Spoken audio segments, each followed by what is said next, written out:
Hello, my dear students. I welcome you all in my class Learn English with Bhavna Mishra Pandey. Today, we are going to cover question answers of two poems, Dust of Snow and Fire and Ice, composed by Robert Frost. So, question number 1. What is a dust of snow?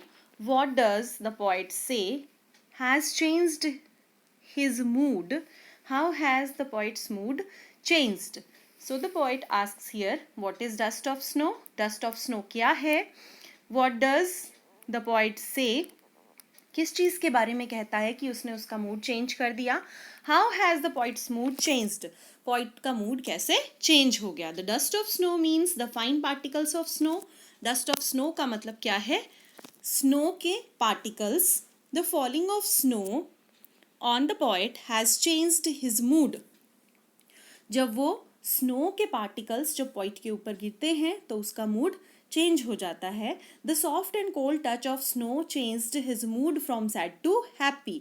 और वो गिरते ही उसका mood जो पहले sad था वो बाद में हैप्पी हो जाता है.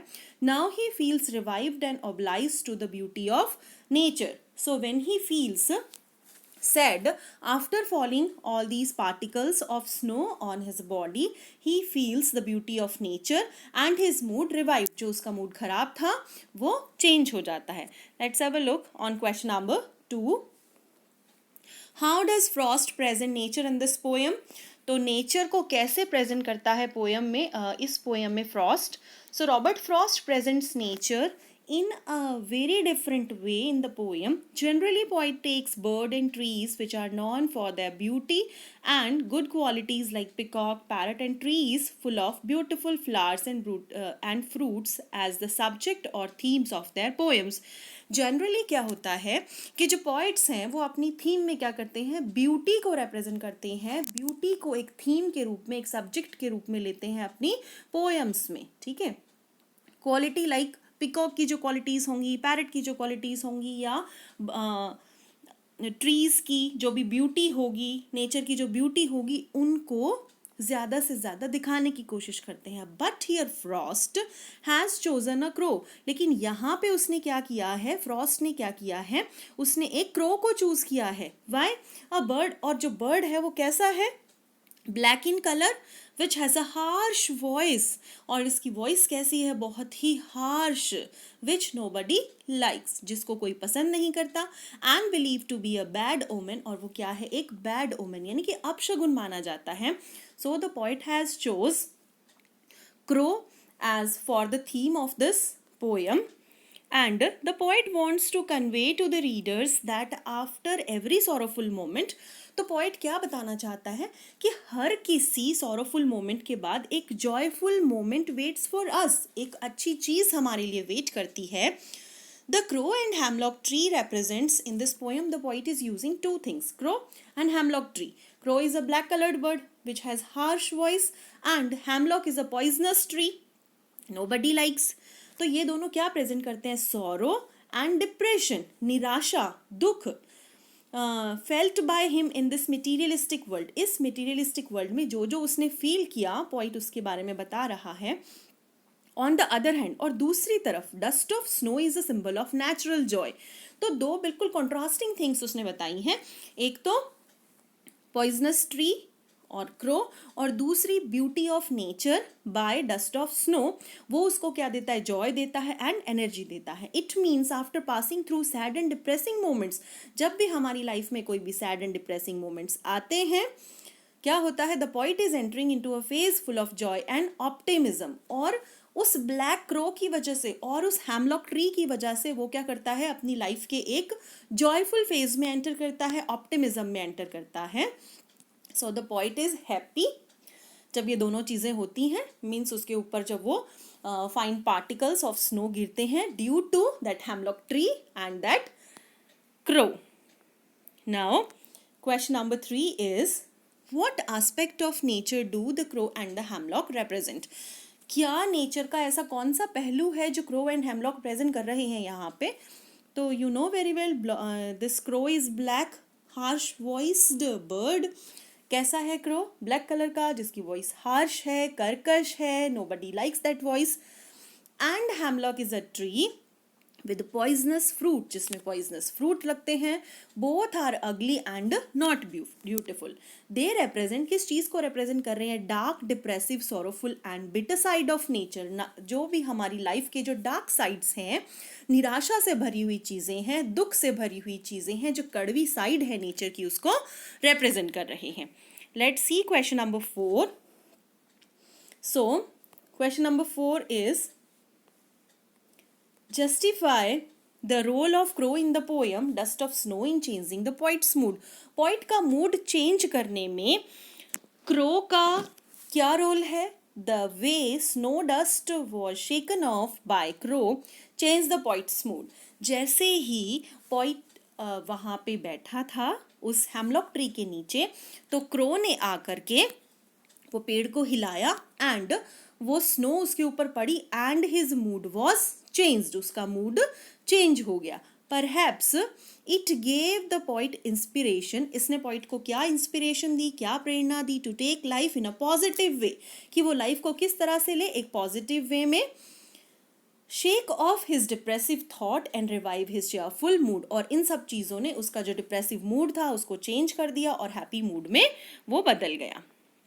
So now let's have a look on the second poem, that is again composed by Robert Frost. Question number 1. There are many ideas about how the world will end. बहुत सारे ऐसे ideas हैं जिनसे हमको ये पता चलेगा कि वर्ल्ड का एंड होना है. Do you think the world will end someday? तो आप क्या मानते हैं कि क्या सच में ये वर्ल्ड एंड होगा? Have you ever thought what would happen if the sun if the sun got so hot that it burst or grew colder and colder? तो आपने क्या सोचा है कि क्या होगा? कि सन बहुत ज़्यादा हॉट हो जाएगा और वो बर्स्ट हो जाएगा, या वो ठंडा होकर के हम सबको जमा देगा? तो what the point asks here, it is affirmed that this world will end someday and somehow. इसका तो पूरा विश्वास है कि किसी न किसी दिन ये वर्ल्ड एंड होगा. समडे समहाउ, किसी भी तरीके से हो सकता है, but when and how nobody knows. लेकिन कब, कहाँ, कैसे, हमको नहीं पता इस बारे में. whether the sun gets hotter or it gets colder. sun बहुत ज़्यादा hot हो जाएगा या बहुत ज़्यादा ठंडा हो जाएगा. in both the situations the end of the world is inevitable. यानी कि इन दोनों तरीकों से जो वर्ल्ड है वो क्या होगा? इससे अब इनएविटेबल का मीन्स होता है अपरिहार्य, जिसको टाला ना जा सके. यानी कि वर्ल्ड तो एंड होना ही है, चाहे वो किसी भी तरीके से हो. Okay, now question number 2. Here the poet says, for frost what do fire and ice stands for. किन किन चीज़ों को रिप्रेजेंट करते हैं ये? Some ideas are given here. Greed, average, cruelty, lust, conflict, fury, intolerance, rigidity, insensitivity, coldness, indifference and hatred. तो इतने सारे आइडियाज़ में से आपको बाइफिकेट करना है. फॉर फायर, फायर को जो वर्ड्स प्रेजेंट करते हैं, एंड फॉर द आइस. तो according to Frost, fire stands for greed, conflict, fury, cruelty, lust and avarice. Whereas अब इन सारे वर्ड्स का मीन्स क्या है? ग्रीड यानी कि आकांक्षाएं, हमारी इच्छाएं, जो हमारे कॉन्फ्लिक्ट्स, फ्यूरी यानी बहुत ज़्यादा एक्सट्रीम एंगर, क्रूअल्टी, क्रूरता, लस्ट, एवरिस, ये सारी की सारी चीज़ें इच्छाएं, आकांक्षाएं, हमारे मन में जो डे बाय डे इच्छाएं जागती रहती हैं, हमको ये करना है, हमको वो करना है. तो हम क्या करते हैं? एक दिन उनको पूरा करने के लिए किसी भी हद तक चले जाते हैं. तो इतनी सारी हमारी आकांक्षाएं बढ़ेंगी तो क्या होगा? World will and. Next is ice. Ice stands for insensitivity, यानी कि हम में कोई सेंसिटिविटी रह ही नहीं जाएगी. कोल्डनेस, बिल्कुल हम कोल्ड हो जाएंगे, मतलब कोई भी हमको कोई फर्क ही नहीं पड़ेगा, किसी को कुछ भी हो. इंटॉलरेंस, इंडिफरेंस, बिल्कुल उदासीनता. रिजिडिटी, हेट्रेड, हमारे मन में नफरत आ जाएगी दूसरों के लिए.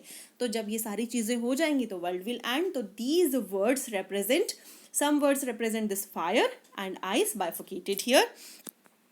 Let's have a look on question number 3. What is the rhyming scheme of the poem? The poet he describes here ABA, ABC and BCB, the rhyming scheme of the poem. And the poet has used, how does it help in bringing out the contrasting ideas in the poem?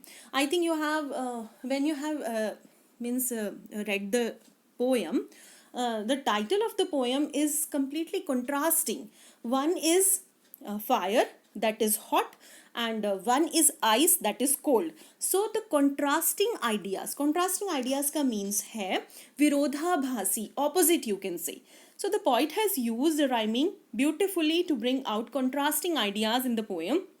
He has used the ideas of two groups. दो groups को people ने बताया है कि some people believe that the world will end in fire, some people believe that the world will end in ice. So दो groups बताए हैं who believe that the world would come to a catastrophic end. Catastrophic का means होता है disastrous. Disastrous मतलब बहुत ही खतरनाक वे में वर्ल्ड का एंड होगा, either as a result of fire. Either means या तो ये या वो, या तो फायर या आइस. Simultaneously, इसके साथ साथ he portrays these two essential components as features of destructive human emotions. और इनके साथ साथ वो किस चीज़ को बता रहा है? desire and hatred, यानी कि human desires and hatred, हमारी इच्छाएं, हमारी आकांक्षाएं और बढ़ती नफरत. तो ये दो contrasting ideas हैं. The poet tells us. Now, question number 4. What is the central idea? Very important question. What is the central idea that the poem Fire and Ice is trying to bring out? क्या ऐसा idea है central idea poem का? The poet is asking here. The poet equates fire with desire. Poet किसको बराबर मानता है? Fire को वो मानता है डिजायर से कर रहा है वो compare. And ice with hatred. Both of these are growing with enormous speed. बहुत ज़्यादा स्पीड से बढ़ रहे हैं हमारे अंदर, इच्छाएं बढ़ रही हैं, आकांक्षाएं बढ़ रही हैं, डे बाय डे नफरत हमारे अंदर बढ़ रही है. Both of these are growing with enormous speed if we don't check them from growing. Check them from growing मतलब अगर हमने इनको बढ़ने से नहीं रोका, the world will perish. Perish means या तो वो डिसअपियर हो जाएगा या वो डिके यानी कि नष्ट हो जाएगा. So we must restrain our desires. तो हमको क्या करनी चाहिए? अपने डिजायर्स को कंट्रोल करना चाहिए. And love our fellow beings. और क्या करना चाहिए? अपने फेलो बीइंग्स जो है उनको लव करना चाहिए. Thank you so much students. Stay connected. Keep reading.